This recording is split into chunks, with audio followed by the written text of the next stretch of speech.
Hey, everybody, good morning. Morning. Thanks for coming. Thanks for being here. My name is Buff Grace. I'm with Minnesota Interfaith Power Light. And Lori invited me here to talk about solar and residential solar. We're going to kind of focus on residential solar, but of course, if you have questions about any other, we'll talk about that as well. As many of you know, we're a nonprofit that works at the intersection of faith and climate. We represent probably about 300 congregations across the state that are working with us. We are thousands of Minnesotans. We're one of 40 affiliates in the US that are IPL affiliates. So we do have a national arm that advocates at the national level. And like you, we center justice and equity in the climate sphere. So we call it climate justice. One way we're doing that, as you may know, is we advocate at the legislative level. We're focused a lot on the state last year and this year because of the opportunities there. We're part of a coalition called the Rise and Repair Coalition, and it has a platform, centers Indigenous voices in the climate sphere. You can go to Rise and Repair. I know today's the last day of the state legislative session, so if you haven't seen this, there won't be much opportunity for action, but this is an ongoing, we made a lot of accomplishments last year, and we are, this year we've been doing a lot with a lot of different bills, but in particular a resolution on wild rice, and you can pick up a postcard over there about wild rice if you want. We also started the Just Solar Coalition back in 2017 to, again, a coalition of all different players in the solar sphere to advocate for justice and equity within the solar industry in Minnesota. So those are some of the partners there you see. You all have helped make a lot of what we do happen. Since 2017, you've donated almost $20,000 to us. So thank you. A huge thank you to your congregation for supporting our efforts and climate justice in general across the state. So let's talk about solar. How does solar work? You've heard a lot about solar. Solar is a great option for trying to draw down the amount of carbon emissions that our activity puts into the atmosphere. There's a lot of good options. So solar is not the only option. It's not even necessarily the best in the sense of the best return for your money.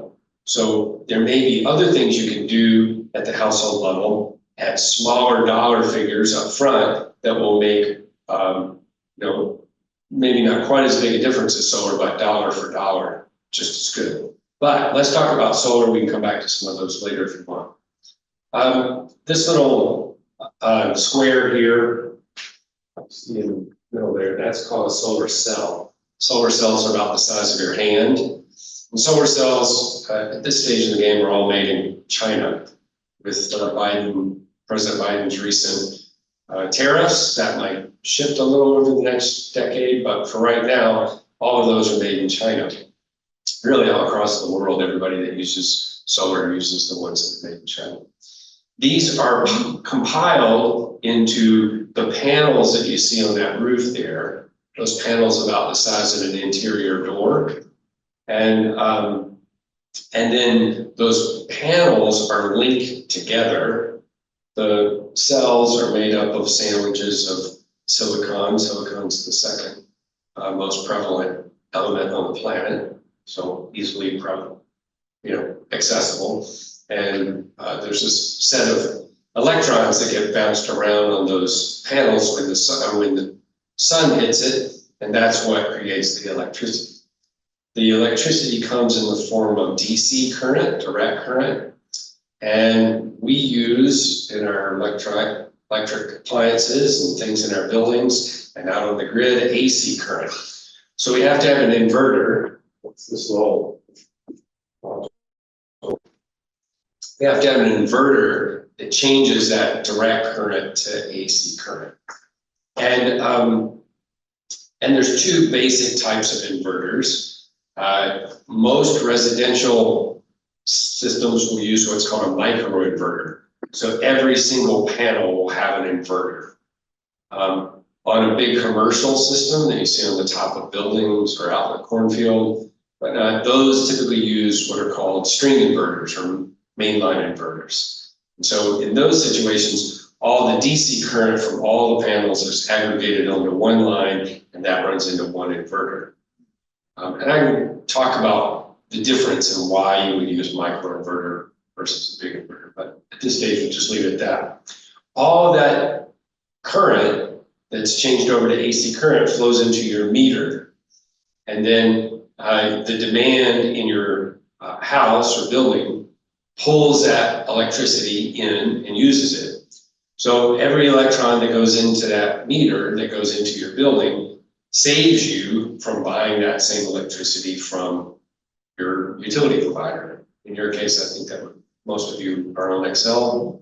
So instead of paying Excel, you get it free from your solar array. That's one of the big cost savings. If you generate more, if your solar system generates more electricity than what you demand inside your house, that electricity flows onto the grid and goes to the next needed customer down the line. And you get credited at the retail rate for that. So you get a credit on your bill.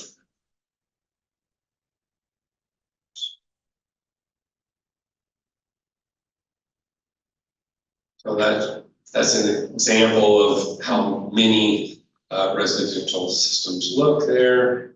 And then there'd be a wire cable that runs that electricity down to the meter, probably on the backside of this house. There's a variety of different racking systems that attach the solar panels, which we would call an array, because it's an array of panels or array of modules. And those are typically do pierce the roof, and they're flashed like anything else that pierces your roof. You know, if you have a vent stack that comes through your roof, it has a special flashing around it. And all of these applications can be done in a way that doesn't impact the roof warranty. So you maintain all your roof warranties. You don't have to put them on your roof. You can put them on the ground. Here are a couple of examples.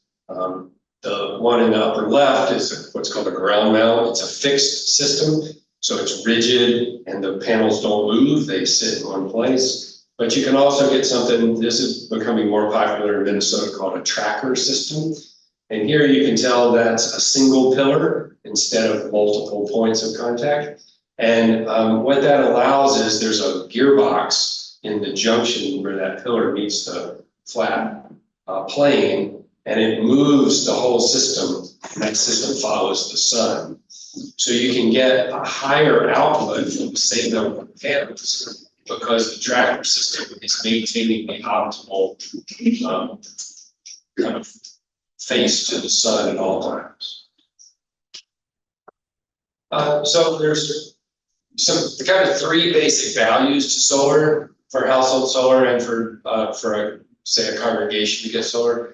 One is probably we think the most important one. It's living out your values. Now we're really in dire straits to solve the climate change crisis, but we've got the technology. We just need to implement it. And so implementing solar is a great way to live out your earth values. Fossil fuels are becoming more volatile as a commodity to produce electricity.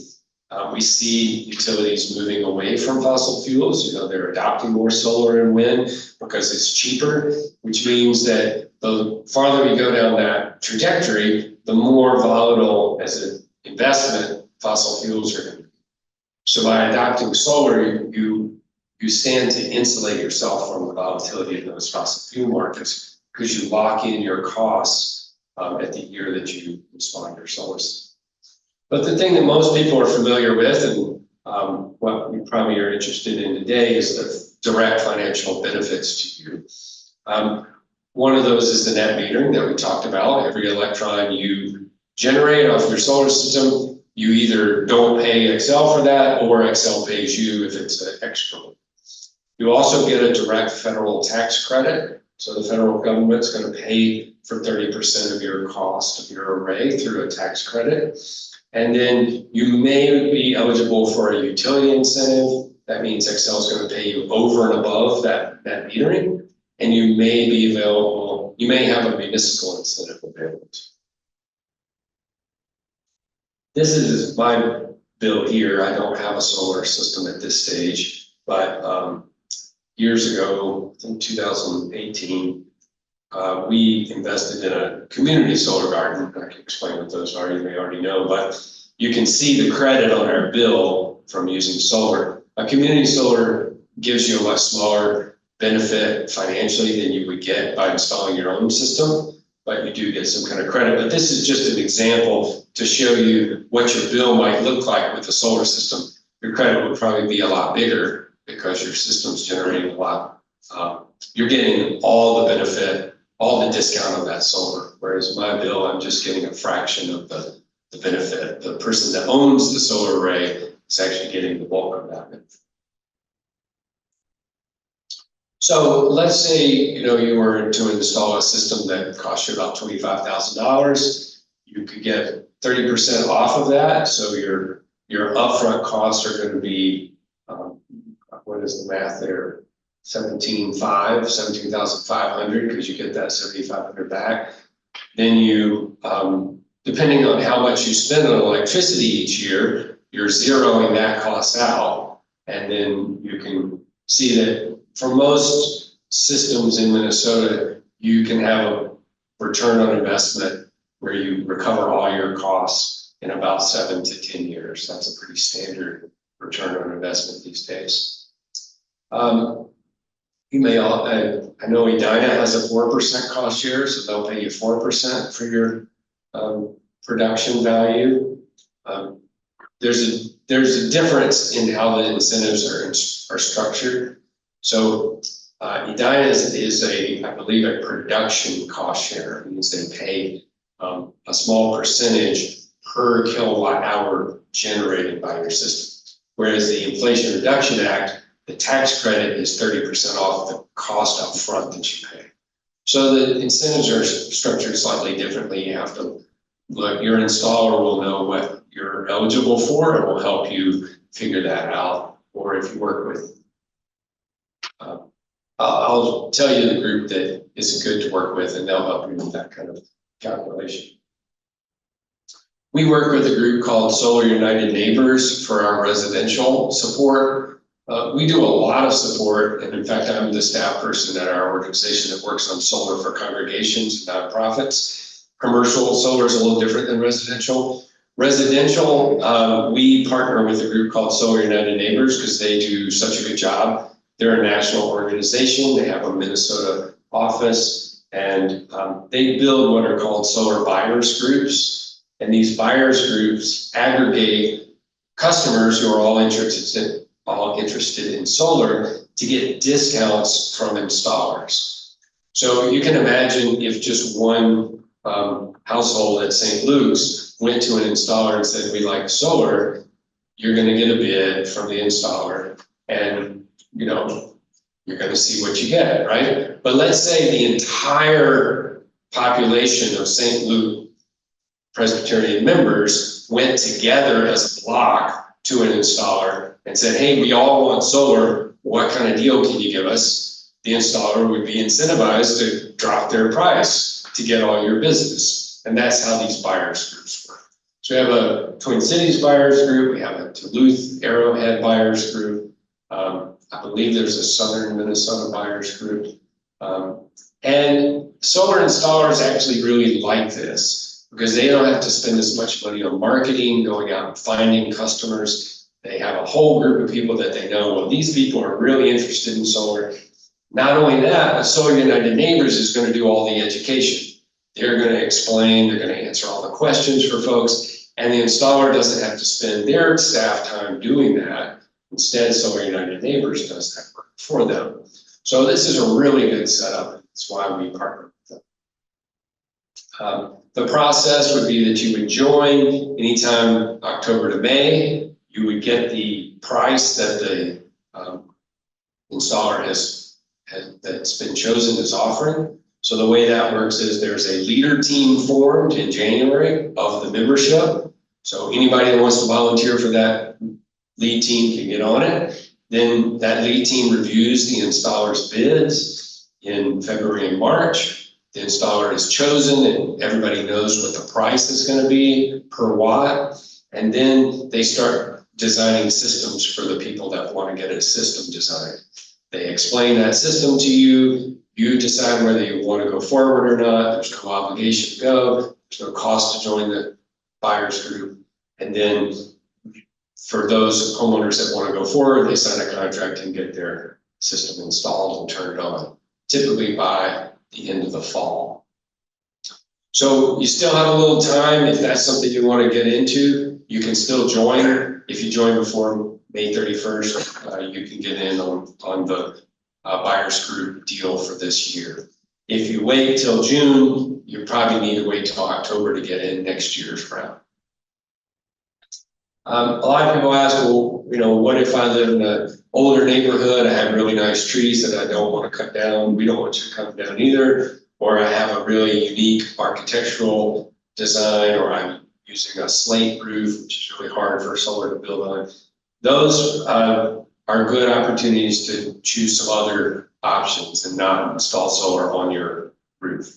You might still have some property that you want to put a ground mount system in, and that's a good thing, but there are some other options. As you may know, wind source is an option. You can opt in with Excel for wind source and get all your electricity from wind. You can also join a solar garden. Solar garden is a giant centralized garden. Instead of being a giant coal plant or a nuclear facility, it's a big array, typically in rural areas, because that's where land is less expensive, so the investor can make more profit on their investment. The electricity goes to the transformer grid, just like any other facility, and then you subscribe, so you're guaranteed that your electricity is coming from that grid, so to speak.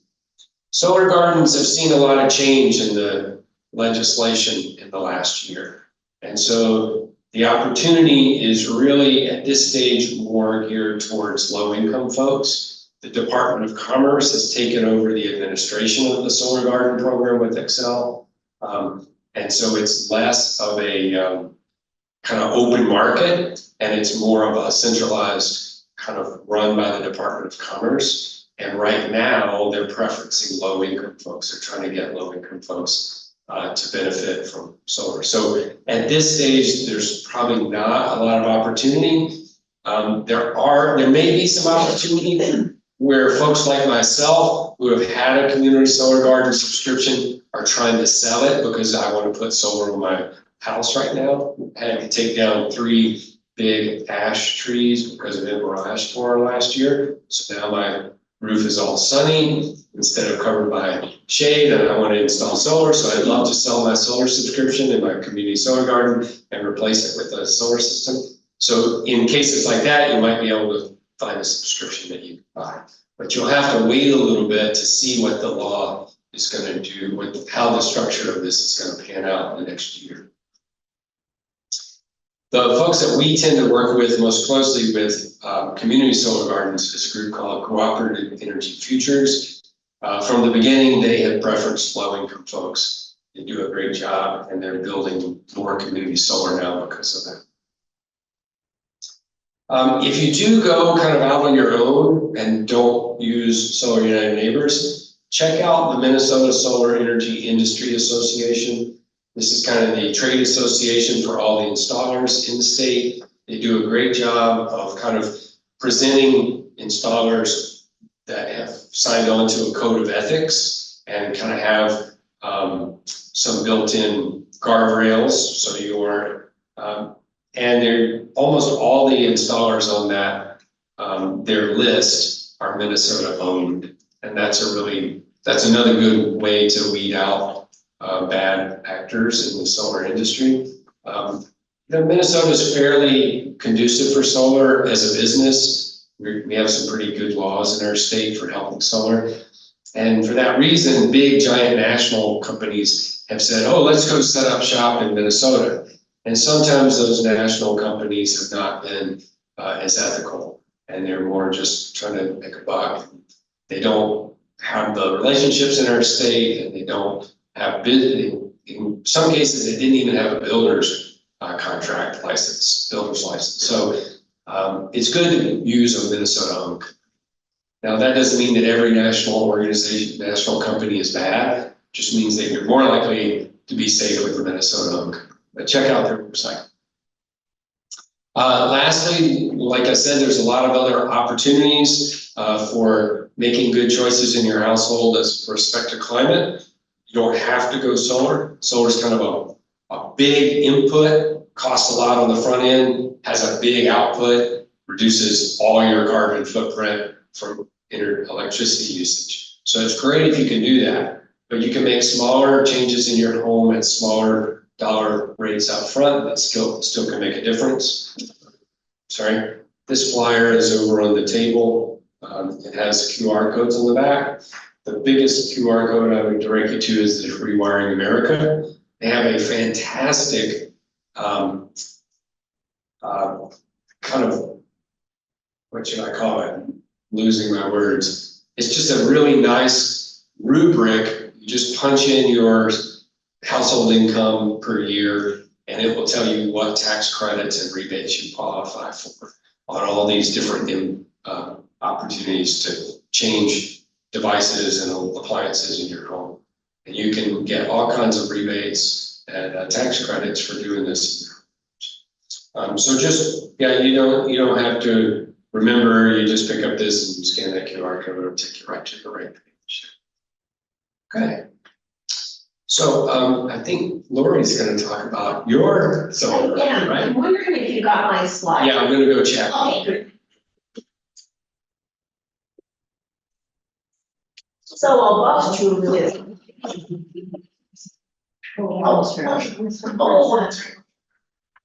So I think Bob is trying to, I'm a sort of a non-techie. That's We're going to see if I can get these in. So I just want to talk to you a little bit about the solar that we have at our farm. And hopefully we'll get a picture of that. We brought in 48 solar panels and put them on the barn.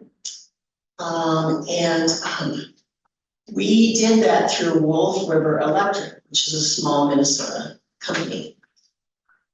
That year we had sold our home in Shorewood.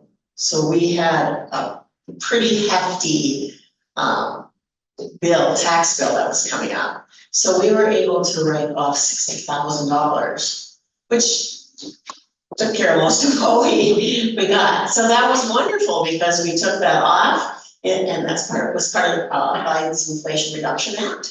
So we took that 60 and used it to put the solar on the barn. And we really haven't had any issues at all. We get a credit on our, so I haven't paid for electric in I don't know how long. And we get a credit on our bill, so it just shows where that credit, and the credit continues to grow. And maybe Bob can help me. I cannot remember what they said because we don't plan on moving anytime soon. But they said, so this is what you can do when you sell your house. So there is an incentive that's built in so that when you sell your house, that person can also assume the credit that's going. So I have not paid any electric, and we have a property of 80 acres, which is on the river. So it's, part of that is an island, which if you're really brave, you can go over to and tromp through with all the critters that live on the island. But it's worked out really, really, really well for us. So it was easy to do. They put the panels on and they put it on in the winter, and we were scared to death that somebody was gonna fall off the barn because they're all climbing up there in ice and snow and whatever. They put it on, nobody got hurt. And yeah, it's been a boom for us. I mean, we're so happy to have it. People come out and take pictures all the time. So if you want to come out and take pictures, if my computer works and Buff can get it up, we can show you the picture on my laptop. But at any rate, and I sent those to you too, Buff, so that might be an easier. Yeah, they're not coming through, so I'm not sure what's up. Okay. I didn't. Maybe it's I'm the just size of the checking. file. But anyway, it was an easy process. And Biden, through the Inflation Reduction Act, was a great incentive to put solar in. So I would encourage people, the panels don't break. Winter, they don't get snowed over, so you don't have, you don't have issues in the wintertime with snow on the panels. Why is that? We get snow on the panels here. I have no idea, other than Wolf River and their advertisement said that. The angle that they put them at will keep the snow off, even in the coldest of winters. So, and there are frames under ours that make it sit at an angle. So I think that that's part of keeping the snow off. Your roof is a sharp angle?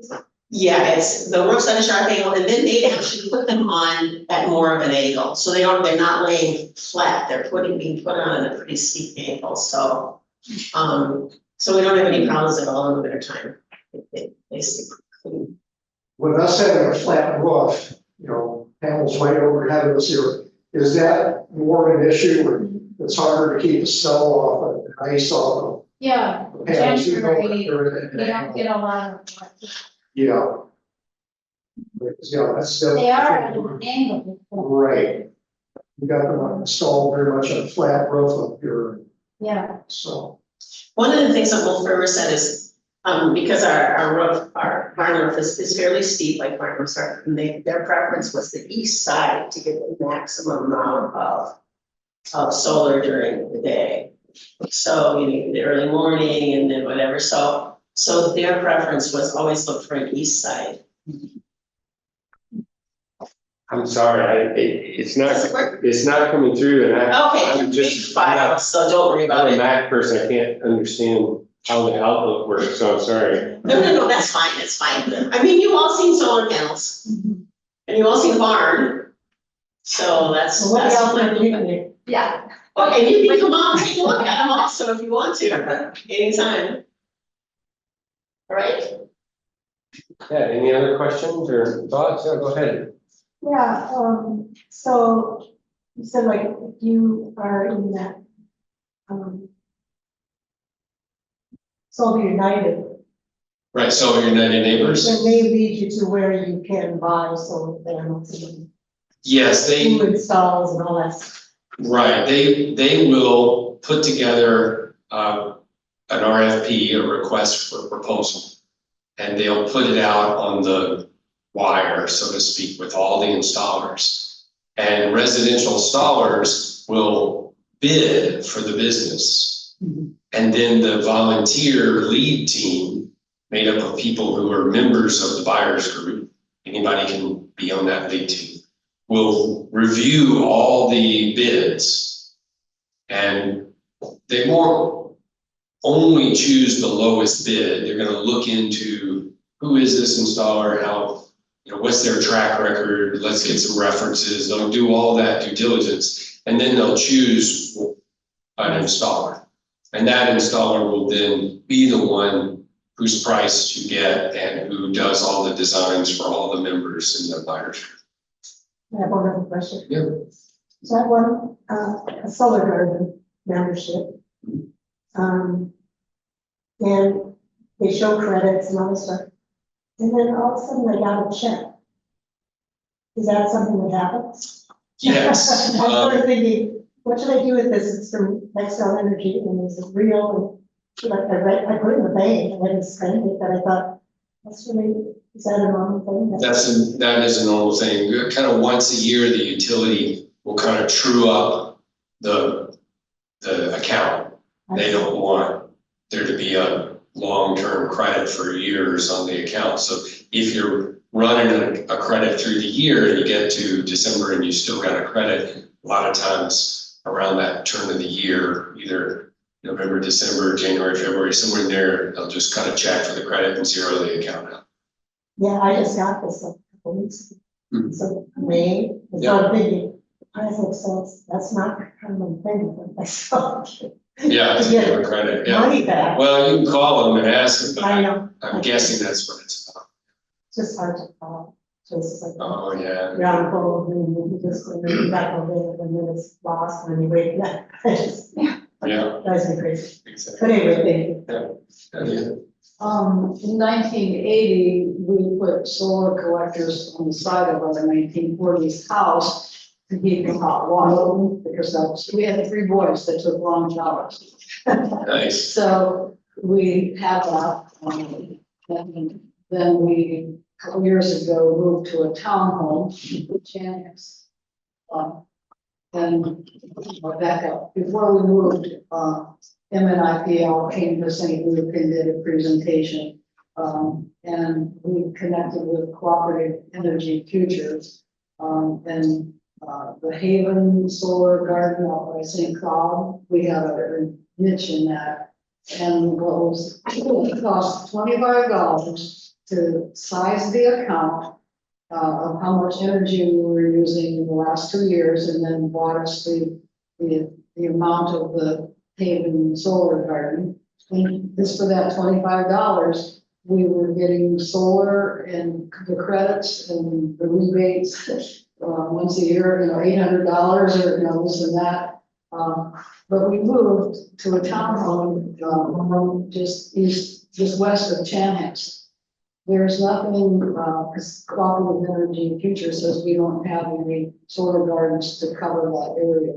Right. So I would like to have solar, to buy into a solar garden, and I don't know where and how to do that. What? Yeah, It covers our little niche Mhm. area in Carver County. Right, the opportunities right now are, they're not there because of the changes in the law last year. There is a lot of change going on, right? As you may know, a good law that was passed is the 100% by 2040.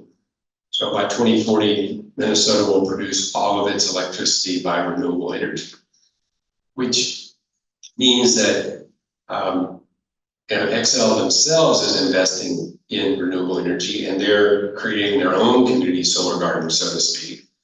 Or they announced the largest one in the state is going to be installed up at the old Sherco coal plant. That's being, retired, and they're replacing it with a giant solar array. So they're going to be producing utility scale solar, which is like community solar. But kind of alongside that kind of big win, we had some restructuring of the community solar garden market in Minnesota, and the lawmakers reduced what people get compensated. So we don't get as good of a credit now, or I can't remember exactly when that goes into effect. I think it has gone into effect. It may be a little bit longer, but the PUC essentially granted Xcel their request, which was, hey, we shouldn't have to pay as much as we used to for community solar garden because the industry is robust now and things are changing, and we're going to have to make all these changes. So that was not a benefit, but the approach by lawmakers has been, let's shift this industry more towards low income, and let's make sure that community solar is a good fit for low income and helps low income folks. But what that has meant is that in this change time, there's not going to be community solar gardens probably available to the average, middle income citizen. Townhome, there's a HOA, homeowners association, so you can't do anything outside your house without all kinds of permission and stuff, but, thinking there must be a way Well, there's two good things. to give a nudge somehow, that, hey, There has been a change with the HOA. So Solar United Neighbors is not only help with direct residential installation assistance, but they also do legislative work. And they, along with some other folks, had a huge win at the legislature last year that bars HOAs from categorically saying no to solar. So HOAs cannot have now a rule in their books that says no solar. They can still keep you from putting solar if it doesn't meet other particular aspects that, you know, they are allowed to ban. But they can't just say, no, you can't put solar on your unit. So that was a big win. So you should check into, again, Solar United can help you. They can help you with the community solar garden. So you can talk to them and they'll give you information. I think the information they're gonna give you is what I've told you. But they can also help you if you are a member of HOA. We could give them a badge. And just another thing, our oldest son, has the opportunity to do some traveling.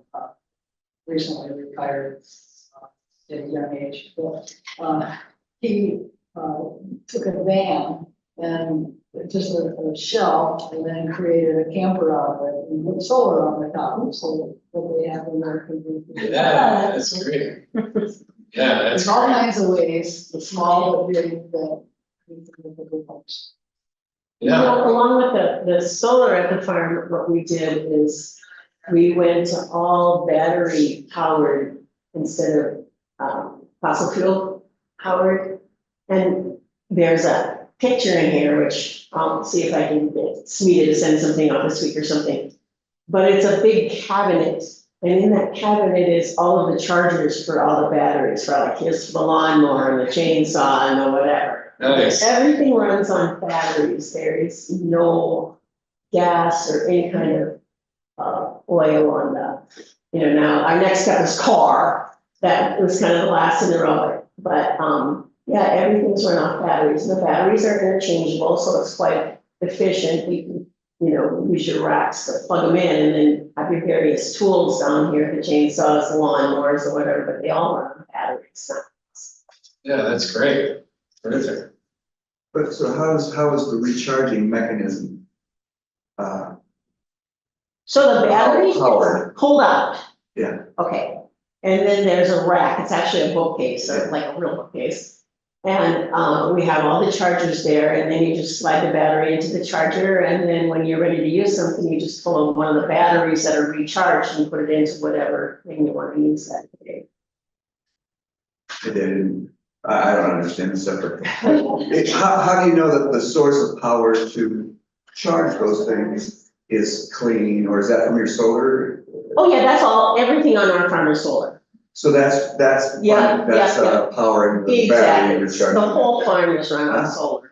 And then we have a solar credit, so we're actually producing quite a bit more than we're actually using.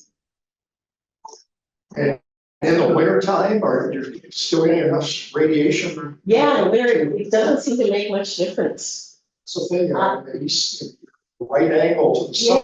Yeah, it doesn't Even in the seem to winter make time. much difference at all. It's kind of, every month it's been pretty standard.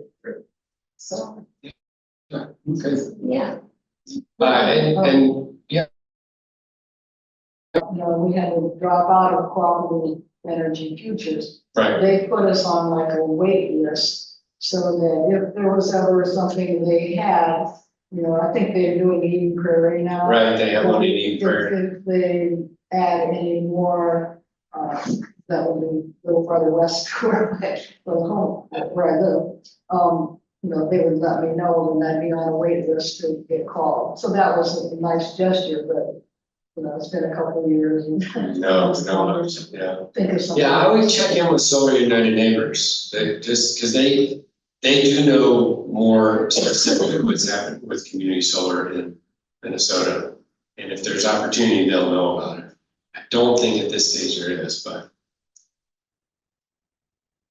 Yes, Judy. This is a related question. It's not so much about solar, but about the IRA. Do you know, like, I get ads all the time for window sellers. None of their advertising ever talks about the IRA. And do you know what the status is of being able to use it for, you know, furnace or windows? Right, yeah, Judy's asking about the Inflation Reduction Act. That's the bill that was passed in 2022, August. that kind of went fully into effect 2023 and provides a lot of tax credits, some rebates for making changes towards electrification and energy efficiency in the home. Windows are a very small piece of the puzzle. They fall under what's called a whole house efficiency upgrade. So you have to show a certain growth in efficiency to get that credit. But so windows are not kind of top of the list of IRA credits. The ones at the higher up on the list would be air source heat pumps. Air source heat pumps is a technology been around since the 70s, been greatly improved for cold weather climates in Minnesota, that uses refrigerant technology to move heat from outdoors indoors in the winter. It's the same technology that your air conditioner works on. It just does it in reverse. So an AC unit moves heat from inside the house outside. Okay? You just reverse it in the winter. It takes the heat from outside, moves it inside. It may feel like it's very cold outside at 20 degrees, but the difference in 20 degrees and minus 10 degrees is 30 degrees worth of heat that can be moved in the house. And depending on the size and whatnot of your house, an air source heat pump will be effective down to minus 15. So we have volunteers who are in 2 harbors who've installed heat pumps, and they're working great and they keep their house warm. You do have to use a dual system in Minnesota. The laws are such that you have to have a backup. And for most people, that's going to be a liquid natural gas, methane gas furnace. But so that kind of heat pump can get a up to $2,000 tax credit. Some of the other things that can get tax credits are we were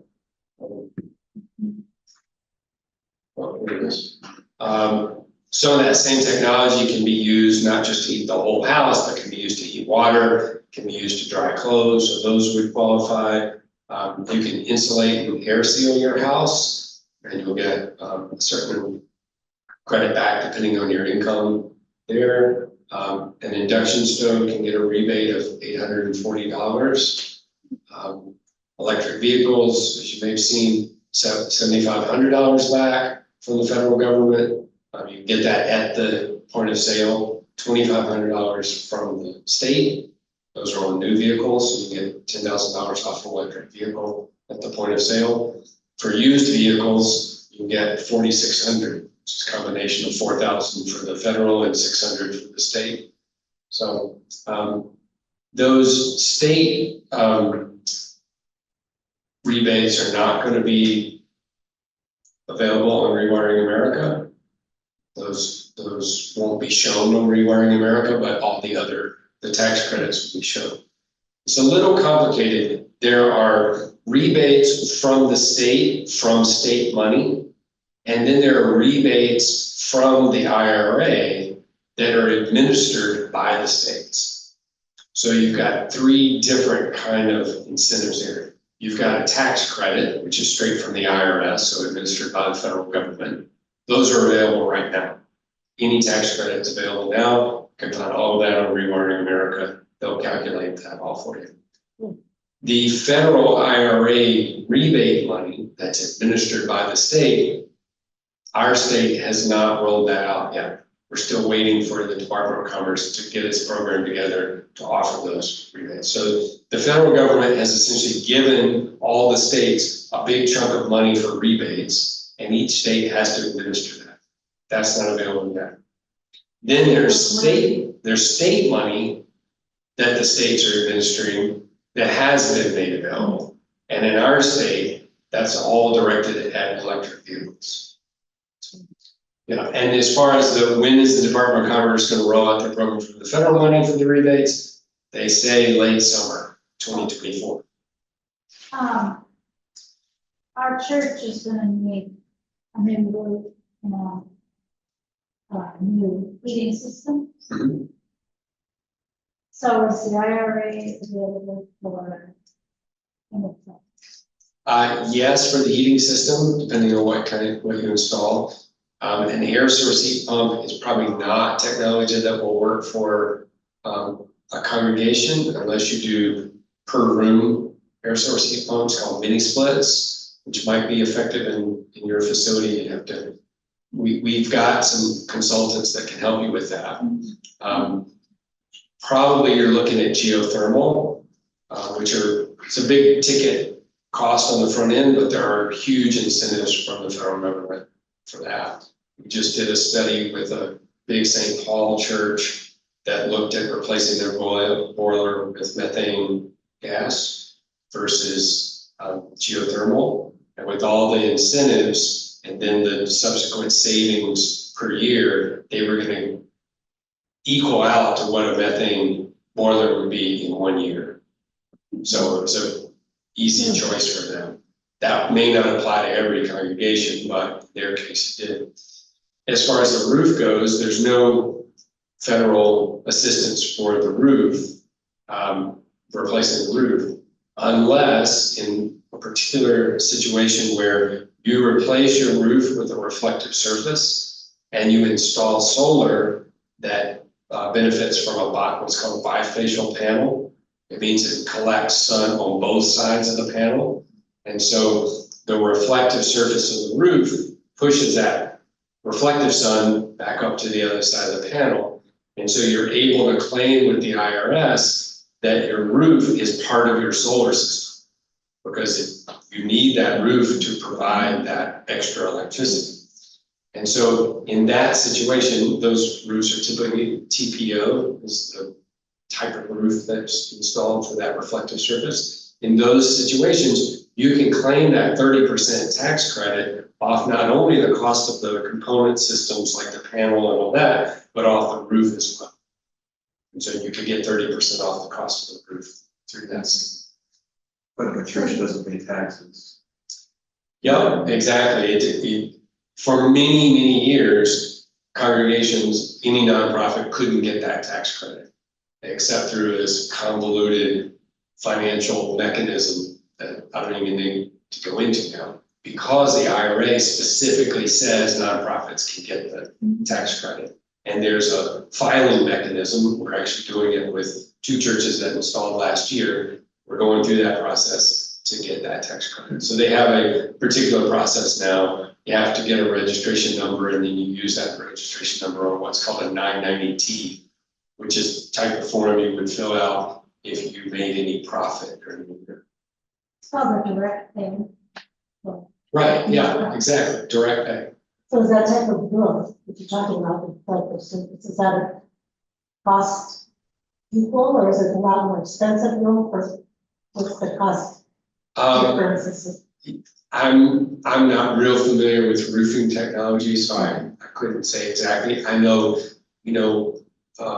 some roofs cost more but last a lot longer, and some roofs, some roof applications are better for some buildings than others. So I think that I understand correctly that kind of the old tar and ballast system with rock is a really long-lasting roof, but it's not the best roof for some buildings. Some buildings benefit by what's called EPDM. Some roofs can go TPO. You really need to talk to a roofing contractor. But the solar companies will work with your roofing companies. They're very accustomed to doing that, and will make sure that all your roofing warranties are intact. And if you have flat roofs, you won't need to pierce the membrane of the roof. The solar system just sits on top of the roof. It doesn't have to be anchored into the roof itself.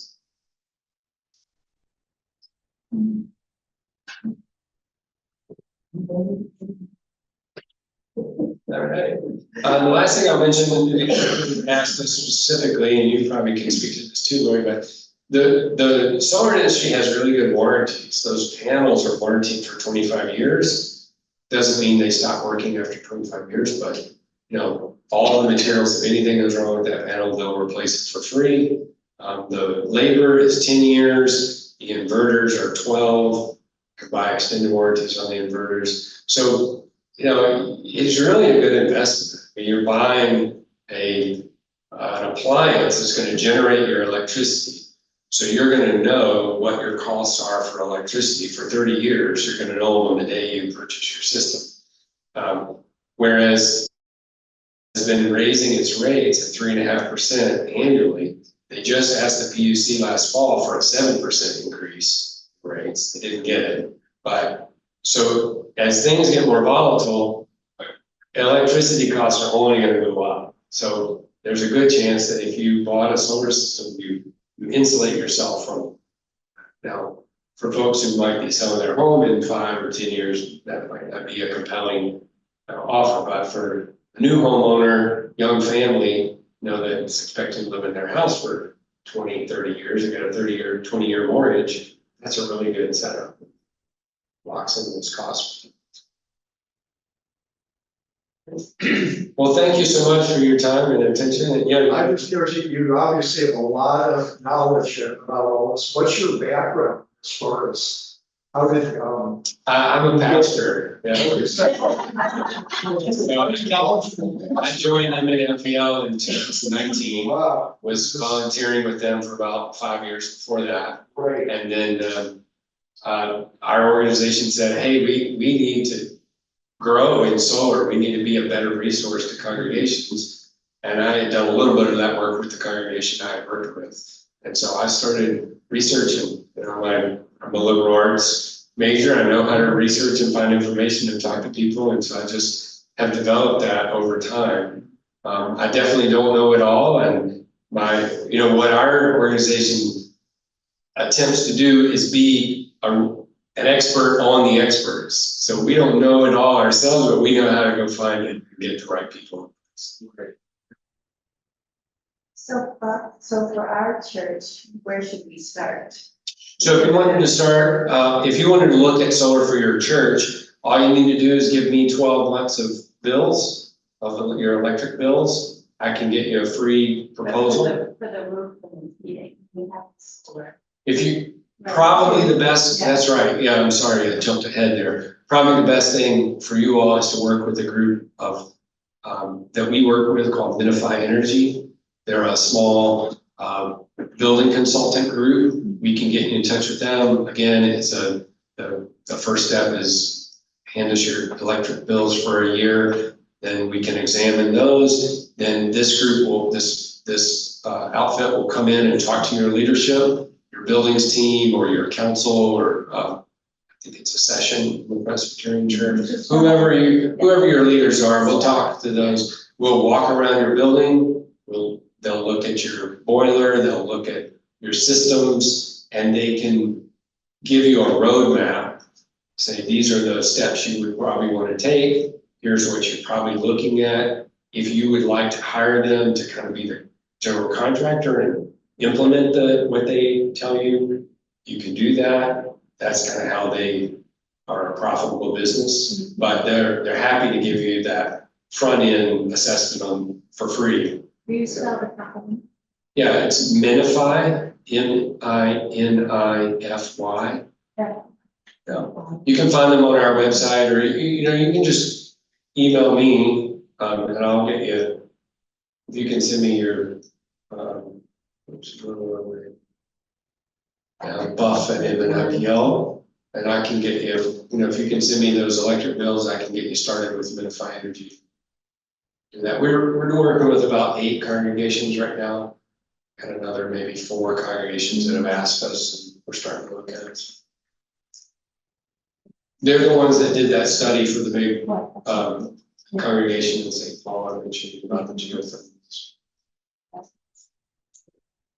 I just really appreciate MNIPL coming to St. Luke, and this isn't the first time, and we've had other connections, all the circle camps and stuff to do that. And so I just thank you for coming and sharing and giving us a nudge to keep going. Yeah, well, there's so many great technologies out there that are already available. Get Carver County going. I don't know how to do that, but. Yeah, well, we really appreciate St. Luke. St. Luke's has been fantastic supporters of us, and you're such a great example of what's possible. The leadership here has just done a fantastic job with green efforts, education, part of the West Metro Climate Hub, you know, the list goes on and on. I'm doing a great job. I just wanted to say about to that Rise and Repair, every Friday they have their 10:30. Yeah. So if you get a chance, Yeah, that's gonna be ending now because the session closes tomorrow. yes. But you can get a lot of idea about what they're about. Yeah, So tell us about that. yeah. This is let's see if I can go the right direction here. This is a coalition of about 24 partner organizations. We can see some of them along the bottom there. Use the microphone, Bob. Oh, sorry. Yeah. Yeah, this is a coalition of 24 different organizations that have come together to advance Indigenous rights in the context of climate change and the climate crisis. So I don't have access to pull up the website for you, but you can go on the website. It's just riseandrepair.org. And if you go up to the top, this is an old, no. If you go up to the top under resources, I think you can choose platform and you'll see all the bills that this coalition has been supporting. Some of the examples of the bills are like land back. Some of the land back bills of giving land back to Indigenous bands, the White Earth Band. This Rise and Repair Rights of Monoman Sin resolution, that's the rights of wild rice, so giving wild rice actual legal standing in our state. The Extended Producer Responsibility Bill, which is a bill that would require companies and manufacturers that use plastic packaging to pay into a fund to deal with the plastic packaging and make more opportunity for what happens to that packaging on the consumer end of that. Our Senator Kelly Morrison actually originated that.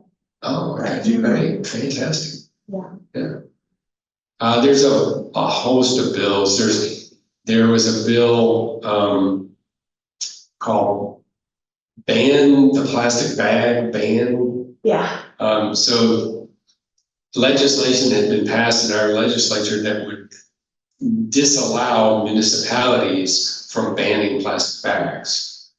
And so this bill was kind of to get rid of that ban, allowing municipalities to set their own rules about how plastic bags are used or available in their cities. There was another bill that didn't get very far, sadly.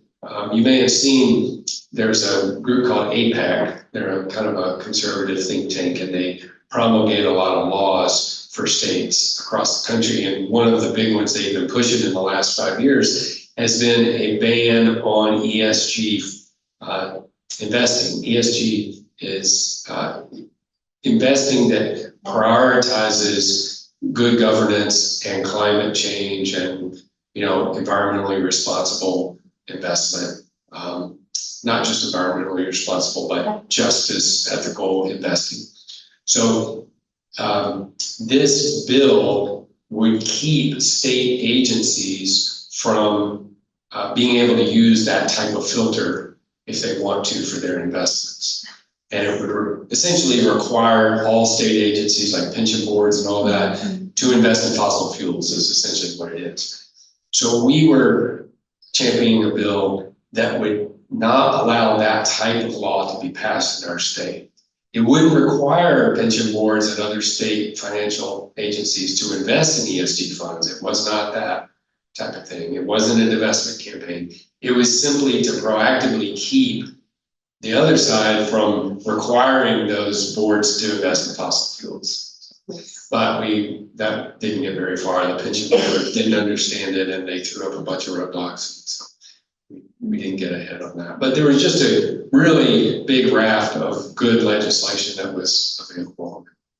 And our biggest win last legislative session, there were a lot of good wins. The 2040 bill was good, 100% clean energy. But the biggest bill that we passed was a green bank. We created a green bank in the state of Minnesota, a $45 million fund that would be public lending, preferencing low-income, historically disadvantaged communities to get capital funding, loans to provide for clean energy and energy efficiency upgrades. And one of the main reasons that the legislators, the lawmakers saw that this was valuable is they saw other states have done similar things, and they had leveraged state funds to get much more in federal and private funds. So for instance, the state of Connecticut, they're kind of the poster child for this. They had a fund of $321 million. They got $2 billion in addition to that from federal and private funding that would never have come to their state because they backed all these projects. They kind of backstopped these projects with these state funds, and then the money flowed that way. So with the IRA, there's a lot of opportunity to get a lot of federal funds, but if those projects don't go through, those federal funds don't come to them. So now we have that green vein. They are in the stage of creating their eligibility rules for which projects get eligible for those $45 million worth of loans. And they're also doing a great job of kind of getting more EPA grants and that type of stuff to the state, because they now have this financial mechanism to easily, and responsibly use those federal funds from other grant sources. So that $45 million could turn into that's an example of what's happening in the advocacy. All right. Great. Well, thank you. Thank you so much.